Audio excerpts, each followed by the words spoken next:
PSG kick off a European final. Their best player isn't in the starting 11. He's on the bench. Not injured, not suspended, rested. Football's raining. Ballon d'Or winner starts a Super Cup final on the bench. His own club has learned it has to protect him from himself. This is PSG's 2026 UEFA Super Cup against Aston Villa. Halftime arrives. He walks on. 15 minutes later, he threads one pass through Aston Villa's defense. Désiré Doué finishes it. PSG lift another trophy. If you think this is a story about a player who fixed himself, hold that thought. By the end of this video, you'll drop it. Before we continue, subscribe and hit the bell if you enjoy premium football stories like this. 3 things coming up. The injury that landed weeks after his greatest night, not years before it. 1 sentence a coach gave him that mattered more than any tactic he ever learned. And the real reason the club that finally worked out how to use Ousmane Dembele still can't promise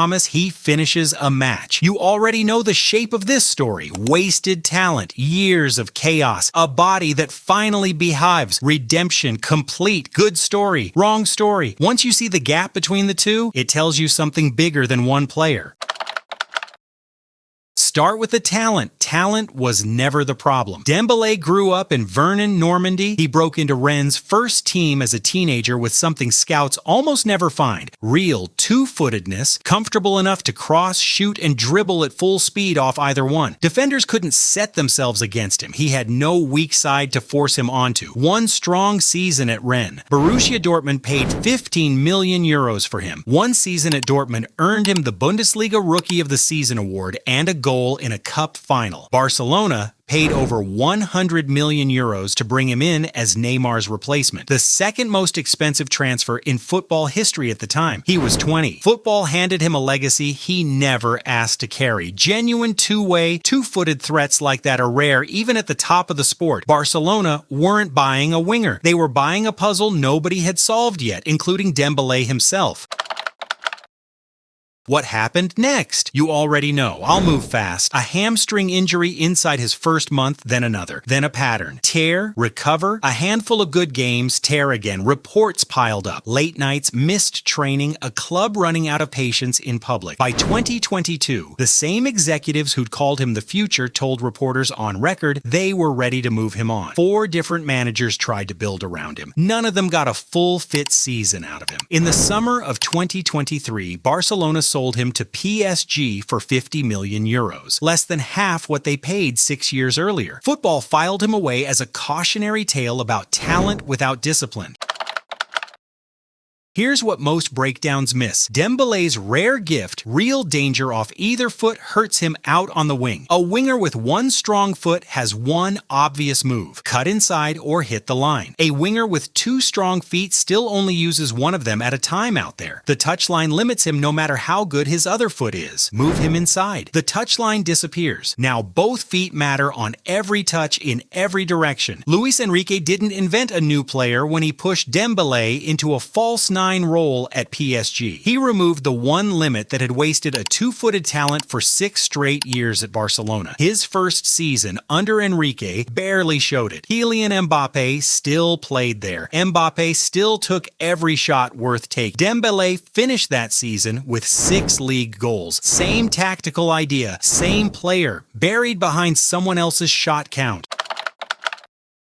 Summer 2024. Mbappe leaves for Real Madrid. Reporting from inside PSG's camp shows what happened next, and it went beyond a formation change. Enrique's staff told Dembele directly, stop being generous, be more selfish, in their own words. And by multiple accounts, the coaching staff repeated 1 phrase to him through that entire preseason: Ballon d'Or, Ballon d'Or, Ballon d'Or. That's not a tactical instruction. That's someone finally telling a hugely talented player who always gave the ball away. Take it instead. The 2024-25 season answers for itself. 35 goals, a Ligue 1 and Coupe de France double, a Champions League final in Munich. PSG beat Inter Milan 5-0. Dembele set up 2 of the 5, the first player to register 2 assists in a Champions League final in 7 years. UEFA named him Player of the Season. 4 months later, at the Théâtre du Châtelet in Paris, he won the Ballon d'Or, 1,380 50 points to Lamine Yamal's 1,059, a 321-point margin, 73 first-place votes to Yamal's 11. 3 months after that, FIFA's own award panel confirmed the same verdict. They handed him the Best Men's Player prize with 50 points. Yamal had 39. Mbappe had 35. Lionel Messi sat in that Ballon d'Or room. The same man who told a Spanish paper back in 2019 that this kid was a phenomenon, that he could be one of the best. Messi called it right. It took 6 years, a transfer, and a completely different role for anyone else to see it too. That's where every other version of this story ends. It shouldn't. If you're enjoying this breakdown, tap subscribe now. It genuinely helps the channel keep making these.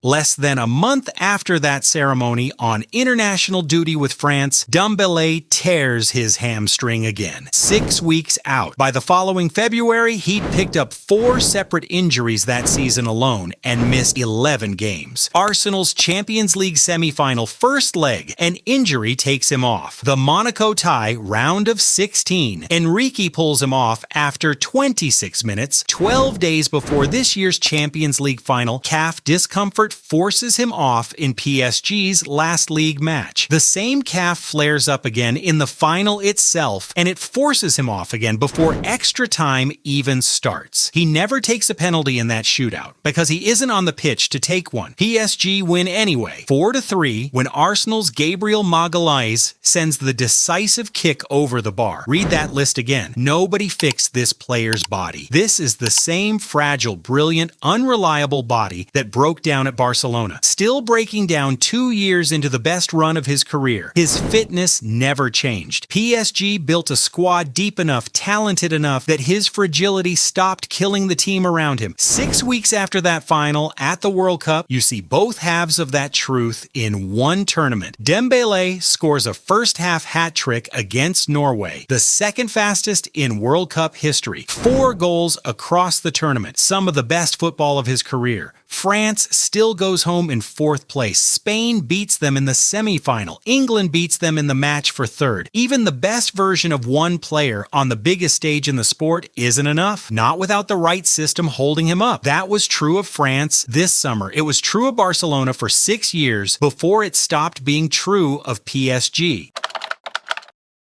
Which brings you back to that Super Cup final against Aston Villa. It isn't the first time these two clubs have shared a night like this. A year earlier, in the Champions League quarterfinal, PSG nearly threw away a 2-goal lead at Villa Park. A furious Dembele refused to smile for his Man of the Match award afterward. "We thought we were too good," he said. That's how the Champions League goes. Same opponent, completely different player walking off the pitch this time. Dembele on the bench, not because anyone doubts him, but because PSG can finally afford to rest him. 15 minutes later, he decides the game anyway. That's not luck. That's not a tidy redemption arc either. That's a club that learned to win with him exactly as fragile as he's always been, instead of waiting for a version of him that was never going to show up.